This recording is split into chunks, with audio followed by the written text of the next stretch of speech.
Good afternoon, my listeners. I really hope that you had a good family-oriented Christmas, and then I wish you the best for 2026. And we all hope things will improve in the world because people have gone crazy, wars everywhere, stuff like that. And today, as you know, we have uh, witnessed a lot of starvation cycles in Ethiopia ever since 1974, let's say. Uh, and now we are seeing some kind of starvation uh, hanging over the Tigray region. And then this testifies the fact that dependent Ethiopia cannot feed itself. Although it claims of being there for 3,000 years as independent nation, in the 21st century, Ethiopia finds itself uniquely from the world.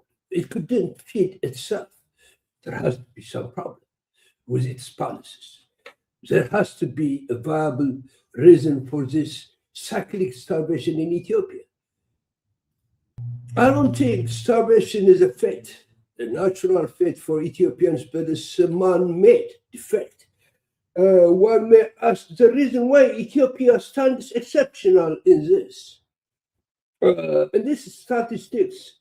My postulate says its refusal to accept Eritrea as a nation has produced these cyclic problems ever since 1974.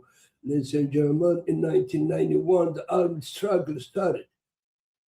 In 1961, the armed struggle started in Eritrea for liberation. I'm talking about, and Ethiopia at that time was considered to be food basket of Africa. However, in 1974, Ethiopia experienced its first serious starvation in Wollo and Tigray region that necessitated the disposal of Emperor Haile Selassie as a result in 1975. My postulate says ever since 74, Ethiopia is starving at least every 15 years in series, and also going to fights every 10 years in series. Therefore, this problem has been going on ever since it put its hands on the Eritrean right to survive as independent nation, let's say. Today, I want to present thesis uh,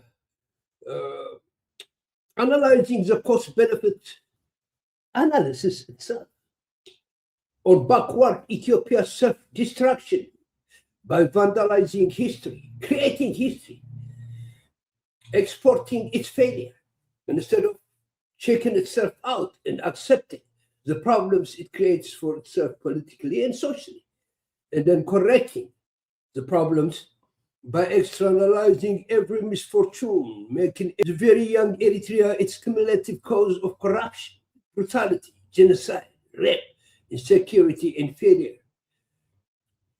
Well, this matches its hallucination of being the oldest free nation on earth, does it? Or it contradicts 3,000 years of survival and showing in the 21st century with this kind of really a broken society. Is this really a reflection of Ethiopia's stance to be there for the last 3,000 years? What has it achieved so far? This really bothers me as a person, ladies and gentlemen. Extremely terrible human condition in Ethiopia appears to be the continuation of its compassion with the or obsession with the Eritrean, whatever it is, Eritrea thing. It's unhealthy attachment to the Eritrean people. It's unhealthy hallucination about putting Eritrea again under its control, recolonizing. All these problems create unsettled problems, unsettled hallucinations. We are witnessing Ethiopia suffering in terms of human suffering, in terms of refugee crisis, in terms of sickness, in terms of kids going out of school, in terms of prostitution. Well, what can I say? Drugs, a disorganized society, as we can see here today. Ethiopia, I think, to me, my understanding is a country suffering from dispute within itself. It has to solve such. It's the only country in Africa that couldn't exist within its own history and theories. The reason I don't understand, Ethiopians couldn't learn from their history, man. They couldn't learn from history. Very divided people. And then, as you can see, it's all wars and destruction. The incredible addiction to creative history instead of real history. They create history, continuously create history, and then believe it. And they put it in practice, at least they try, but they cannot do it because creative history is not real history. It's false history. You understand what I'm saying? It's incredible addiction to creative history based on distortion and fabrication of stories and exaggerated might. Behind habitually defeated chronicle, ladies and gentlemen, Ethiopia is mighty in the area. She wants to bully everybody. But the result says she couldn't even stand the liberation struggle of Eritrea in the past, and then the mass uprising within Ethiopia right now. So that bullism is just hallucination. It's not for real because it doesn't have the economy to support it, doesn't have the diplomatic power to support it, it doesn't have the education. Okay?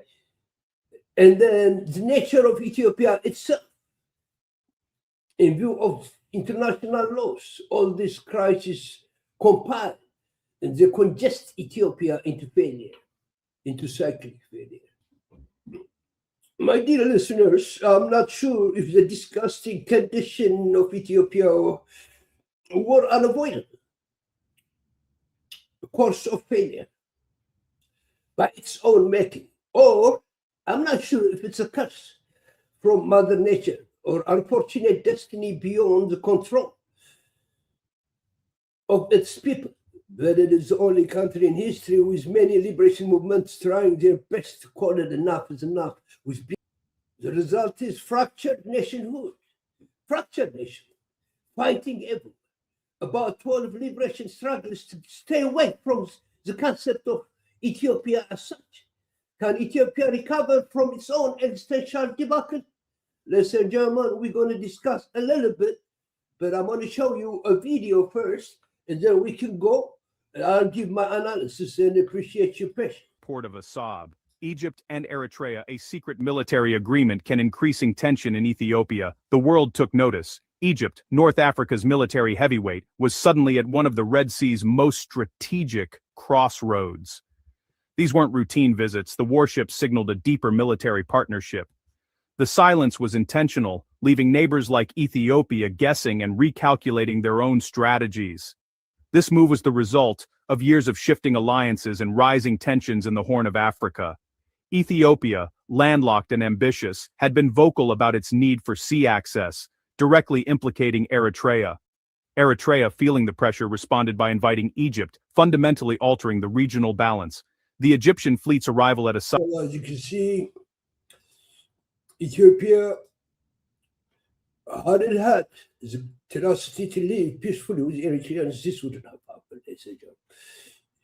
Ethiopia and Eritrea were doing fine when Abiy first came to power and Isaias accepted it. All these things wouldn't have happened. But the threat that he imposed on Eritrea created a situation when the country has to defend itself by any means necessary, to my understanding. Assab is more than a military maneuver. It's a warning shot in a high-stakes game. The port, once just a strategic asset, is now a flashpoint for the entire region. The world is watching, as a few silent ships may have just opened a volatile new chapter for the Horn of Africa. The stakes have never been higher. To grasp Egypt's move, you must understand Assab's value. Perched near the Bab el-Mandeb Strait, Assab overlooks one of the world's most vital maritime. Ladies and gentlemen, looking at the map, you see the Bab el-Mandeb. If somebody controls that place, the whole world is in crisis. And if Ethiopia controls that place, Egypt will be in a problem because Ethiopia doesn't want to live in peace. It can block ships going to the Mediterranean Sea to Europe, okay? And then Egypt makes about $12 billion in this situation, and it cannot afford any nation aside. The Red Sea Council can mess here in this area to threaten the life cycle, the life necessity of the Egyptian people. And this makes, for Egypt, this area becomes extremely important for its very basic existence. And it cannot afford antagonizing Ethiopia to sit down and control ships that go through the Suez Canal, affecting its means of income for survival. Choke points, where the Indian Ocean meets the Suez Canal. Disruption here ripples through global trade, energy, and supply chains. Before recent conflicts, 12% of global trade and nearly 9 million barrels of oil passed through this strait daily. For Egypt, whose economy depends on the Suez Canal, securing this southern gateway is non-negotiable. It is a necessity. Naval presence in Assab means Egypt can monitor, influence, and project power over this economic lifeline. Eritrea knows Assab's worth, having previously leased it to powers like the UAE for military operations. Egypt's arrival isn't just a port call, it's a strategic acquisition. For Eritrea, it's a defensive shield. For Egypt, a leap in regional influence. For the world, a new layer of military complexity in an already crowded waterway. We are all caused by Ethiopian bullyism in the area. Of course, for us Eritreans, we got to protect ourselves by any means necessary. And as an independent nation, we can deal with anybody in the area as long as we do it safely.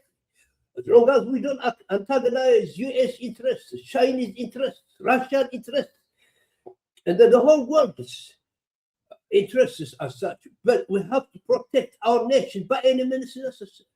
Therefore, inviting the Egyptians to come and function in Assab for us is a matter of necessity. For Egypt, it's a matter of necessity.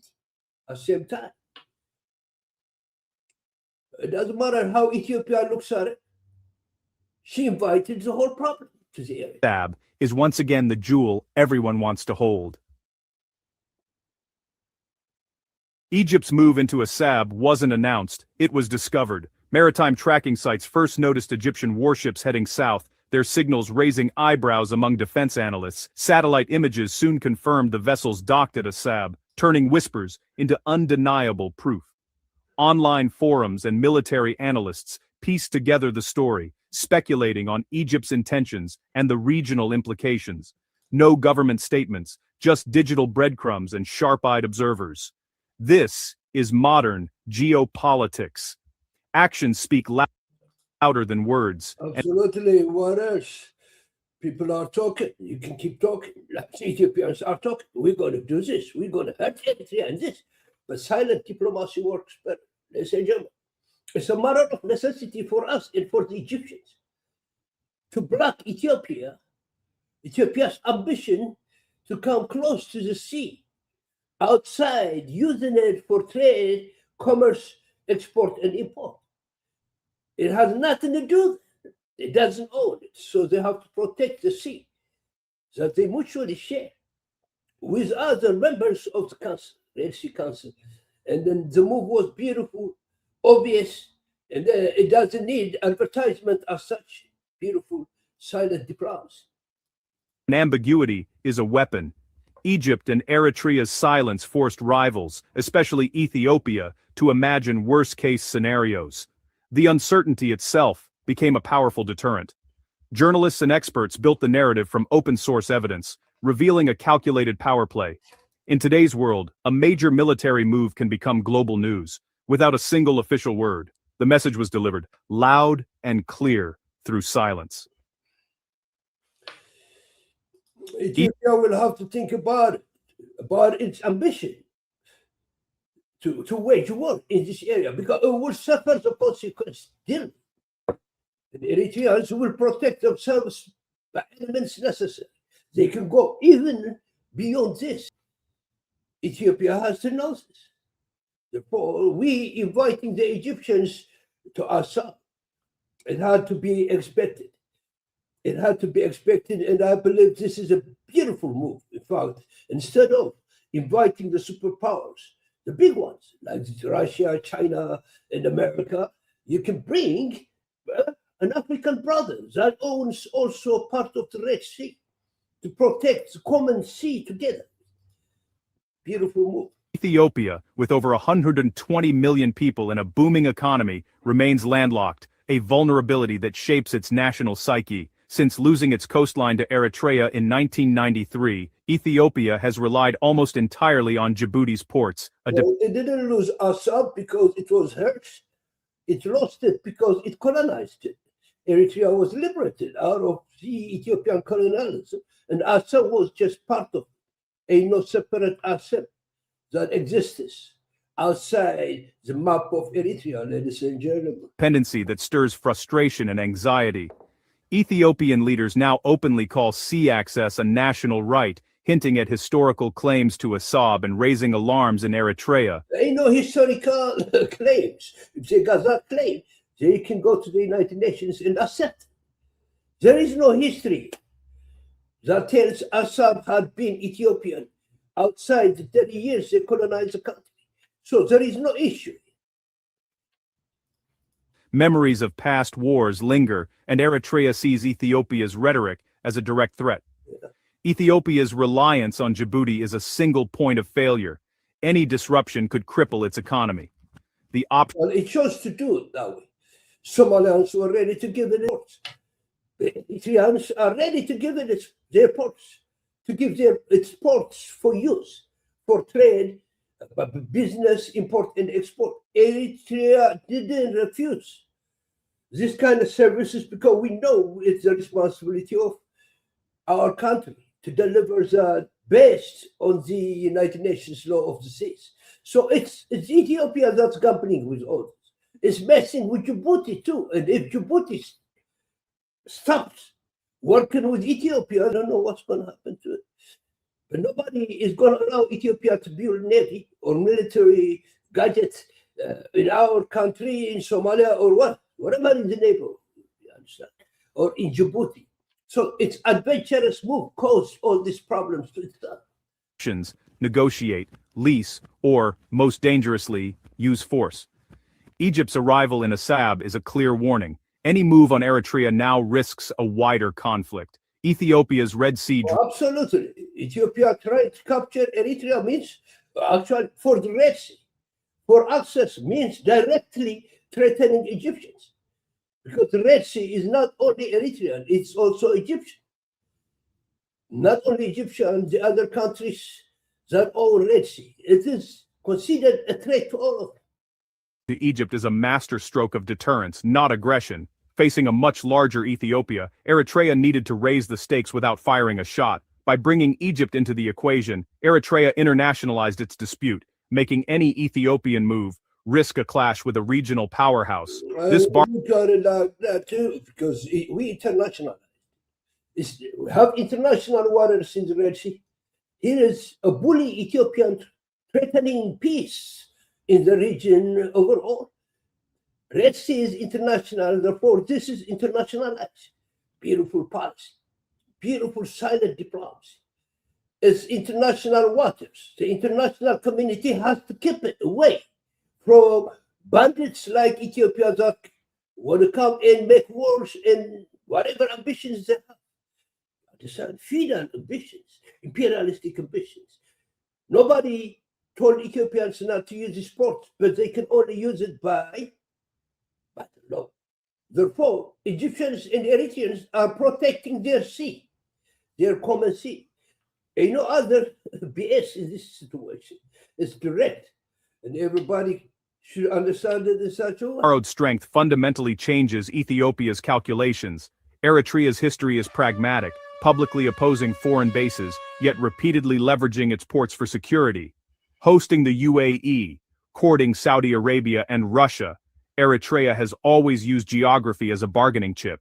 The Egyptian partnership is risky, but logical.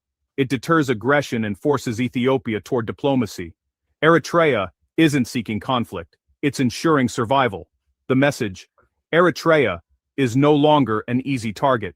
Any path to the sea now runs through a port guarded by Egypt. Deterrence, not war, is the new order. Here we go. If they undermine the Eritrean capacity to defend itself, the way the Ethiopians are saying, the way they're talking about, we can just walk into Asmara and capture.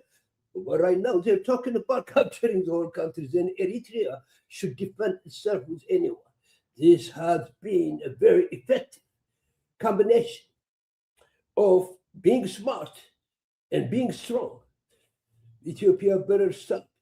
Because if it comes to fight the war, it's going to have to fight many nations in the area. This is assertive communication without fighting.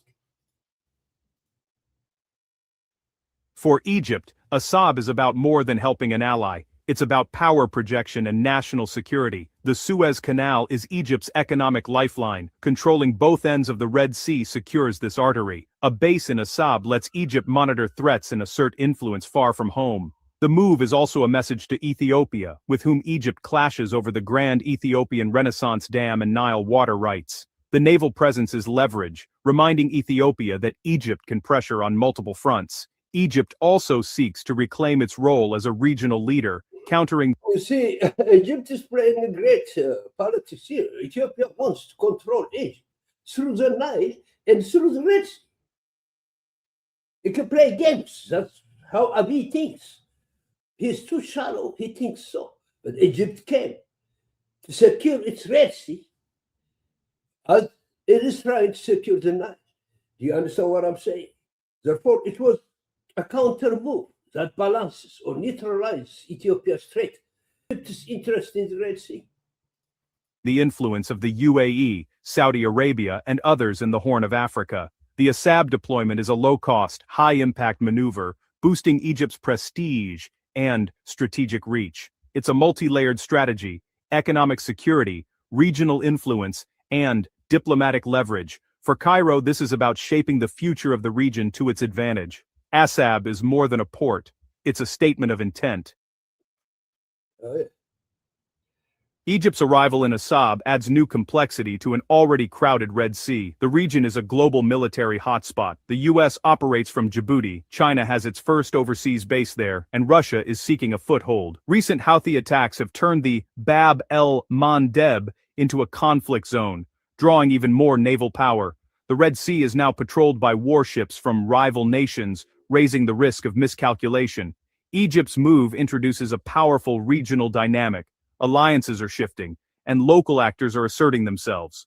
Well, this is the most important part of the whole thing. Isaias Afwerki has always worked for the fact that the Red Sea has to be controlled fully and also managed fully by the Red Sea nations. This was his position. Red Sea, we're talking about the Egyptians, the Sudanese, Eritreans, the Djiboutians on the other side. In the other side of the Red Sea, we're talking about Jordan, Saudi Arabia, and Yemen. Only these countries can control the Red Sea, can manage in terms of security. No other force has to come, although there are other forces in Djibouti. You understand what I'm saying? This was the position of Eritreans, and in line with this position, they're doing what they have to do with Egyptians and with the Saudis, consistent to their principle. The geopolitical map has been redrawn. The Red Sea is now a patchwork of interests, bases, and rivalries. Stability is fragile, and a single incident could spark a crisis. The Egypt-Eritrea alliance is a game changer, signaling that regional powers are no longer content to be bystanders. The stakes for control and security in this corridor have never been higher. Of course, there is no reason to let the controlling or whatever, surveillance, security issues only to the United States of America, to Russians, and to China, or to Europeans, because we live there ourselves. We can protect our properties ourselves. There are multiple nations that can work together to secure peaceful transition through this area.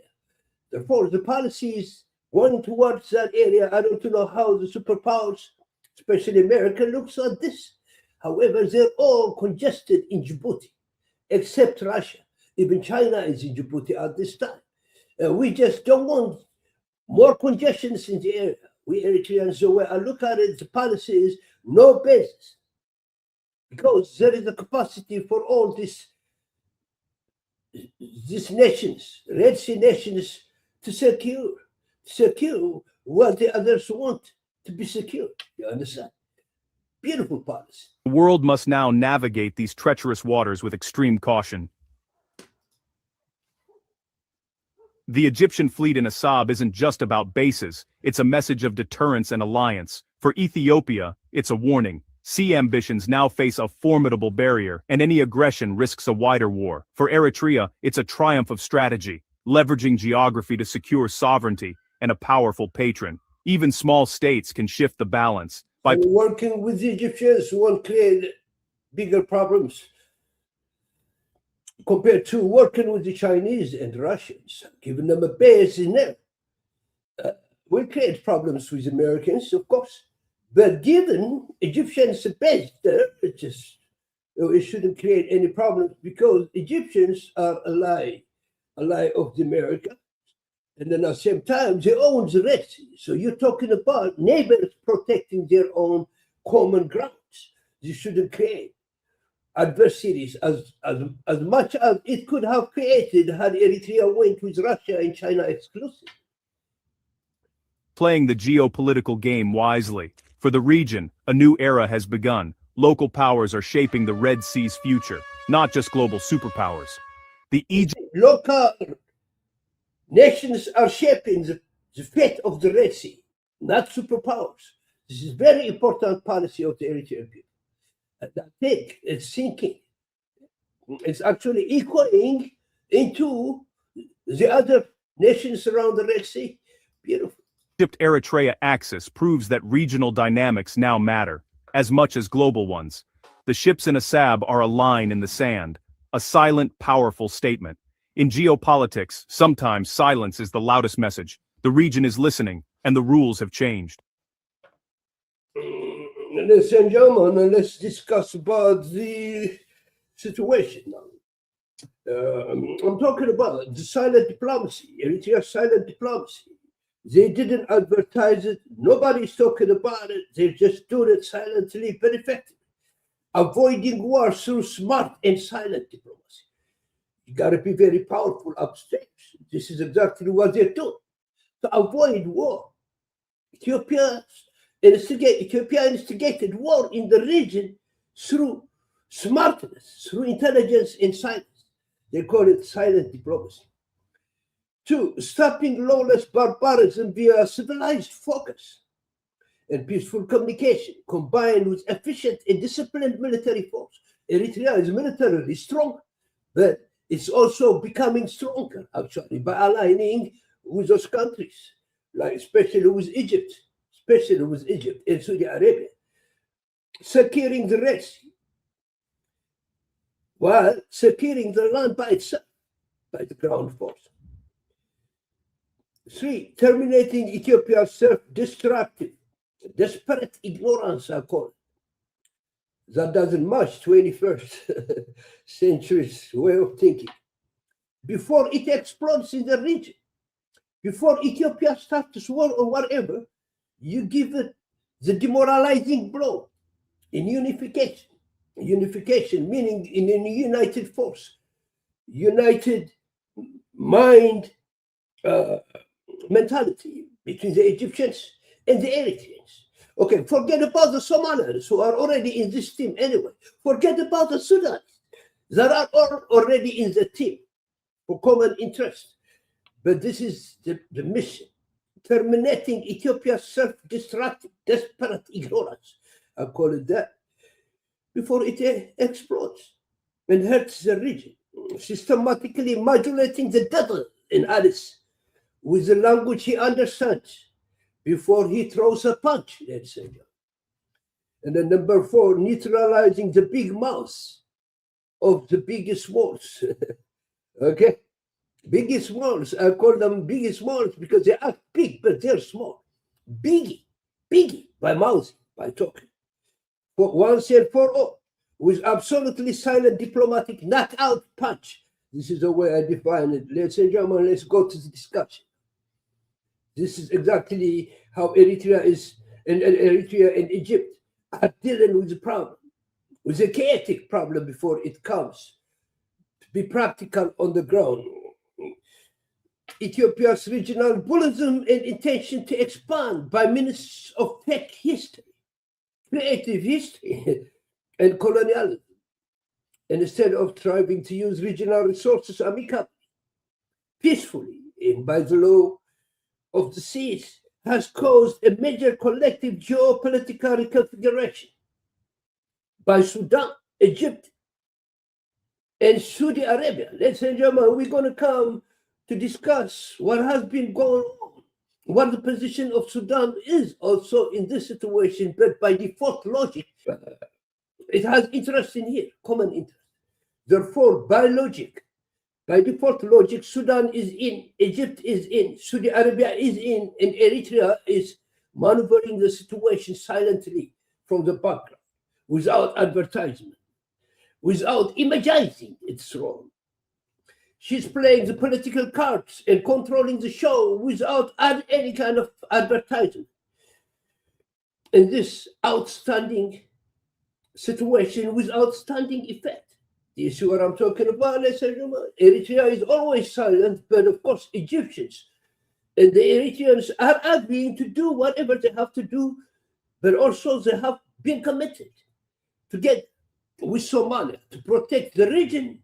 And of course, Sudan is compiling its experiences to match with what Eritreans and Egyptians can do to help its sovereignty. Beautiful, beautiful strategy. Well, here, Ethiopia's reluctance to find a joint solution for the Nile, which concerns the Egyptians and the Sudanese, because it's their lifeline, but rather intending to use it as strategic weapon to suffocate the two countries could not have slipped away without reaction for basic survival. Because Ethiopia is designing to strangulate Egypt through the Nile, as you can see, instead of communicating amicably and resolving their differences. And yet she wanted to choke Egypt through the Bab el-Mandeb. This extremely scary ambition had to reverse some kind of way. Therefore, these countries had to react to that kind of anticipated catastrophe, so to say. Ethiopia controls the Bab el-Mandeb. They had to kill that ambition before it stands by its feet. Ethiopia's foolish ambition to control the Red Sea by any means necessary agitated the Red Sea states to jointly react and stop it before it causes out of control international mess. Of course, Ethiopia aims at becoming a significant power at the Bab el-Mandeb for the sake of pride, without any capacity, and without any really viable interest, only pride to have the capacity of choking Egypt's interest in the Red Sea. It was found unacceptable by the regional states. A responsible choice to serve the United Arab Emirates' interest at any cost. Sudan's and Eritrea's destruction included necessitated a joint reaction by the regional states before something wrong, something disastrous takes place. Its choice to complicate the war in Sudan by supporting Hamidi, the RSF, the Sudanese faction I'm talking about, for the sake of UAE's interests that could possibly divide the country to at least two parts, was a red line that could not have been ignored by Sudan's immediate neighbors, especially Egypt and Eritrea. We have to be clear here. Ethiopia cannot, without control, mess the situation in Ethiopia by teaming up with Hamidi for the sake of UAE, United Arab Emirates. This has to be reversed. Who can reverse this? Of course, Eritrea, the Sudanese people, I mean, the Sudanese people themselves, the Egyptians and Saudi Arabians, 4 of them are part of the Red Sea. They control the Red Sea partially in their terms, right? So the Red Sea is commonly shared by all this. And upon Sudan's permission, Sudan wants to work with Saudi Arabia, with Eritrea and Egypt, let's say. Therefore, the far away UAE is out there hanging only with this guy, with Abiy, trying to support Hamid. Again, it's the Sudanese people's interest. And then their projections of peaceful coexistence in the region. Let's say Eritrea, Egypt, and all of us have to get involved here because we are neighbors. Something is wrong in that region. Like the Sudanese problem affects Ethiopians, Eritreans, and Egyptians on this side, on the other side, Central Africans, a lot of refugees. You'd be surprised when I went to Eritrea, the number of refugees I saw from Sudan. All this can create regional instability, and they all have to fight the Ethiopian aggression together. Okay, Ethiopia has to be stopped for the sake of regional stability. To capture Assad by any means necessary is a threat against all these nations. This is what Abiy could not understand. Okay? Therefore, they all will have to protect their turf, their common turf, together. Ethiopia's threat to regional stability in view of its adventurous attempt to own a military port in Somaliland complicated its relationship with Somalia. Look how much of a mess this guy is creating. He tried to get a port from the Somaliland and return to recognizing the country as an independent nation created a big problem. The Somalians won diplomatically. Ultimately, Somalia diplomatically won at the end of the day. When Abiy signed an agreement, contradictory agreement, recognizing it in full by pulling his previous agreement with Somaliland, ladies and gentlemen, he is not consistent. But this was a diplomatic defeat with the election. He abandoned his fake interest of recognizing the Somaliland. You know what I'm saying? When he was defeated by the excellent diplomatic work of the Somalians. Okay, Somalia emerged stronger with a good lesson to that and reconfigured its geopolitical interests accordingly. What did she do? She aligned with Eritrea and Egypt. Eritrea aligned with Egypt and Somalia. And Egypt aligned with Eritrea and Somalia. Ladies and gentlemen, safe and clean. Touch one of them, you will have a problem. The effect. What is the effect of what's been going on? I think, number one, Egypt took advantage of the situation by being able to station its army in Somalia. As part of the peacekeeping force, for the first time in history, ladies and gentlemen, you see this bullism created a situation where Egypt had to be closer to Ethiopia. So it fought harder and made it at last, because it's now part of the mission, part of the security mission protecting Somalia from Al-Shabaab. So it put its legs, its foot right there in Somalia. You see how devastating it was for Ethiopians, but how it was, how they produced a winning situation out of this mess. Who? The Egyptians. Two, I think Egypt took advantage of Djibouti's insecurity with Ethiopia to negotiate a military base in that country. Bully Ethiopia is scaring everybody. Okay. It's scaring Eritrea, it's scaring Djibouti. Therefore, Djibouti, they wanted protection from Egypt. Okay. And therefore, they signed a deal for, that's what the news says, for Egyptians to build a base in Djibouti. Not only that, Eritrea also, in its silent diplomacy, probably allowed Egyptians to come and install their navy or whatever in Assad. Do you see how beneficial it had been for Egypt? It got its foot set in both countries, Eritrea and Djibouti. While Ethiopia lost all interest to these countries for nothing, just for a bluff. At the same time, Eritrea gained a leverage here by allowing the Egyptians to be part of protecting the country for the sake of the Red Sea. Beautiful.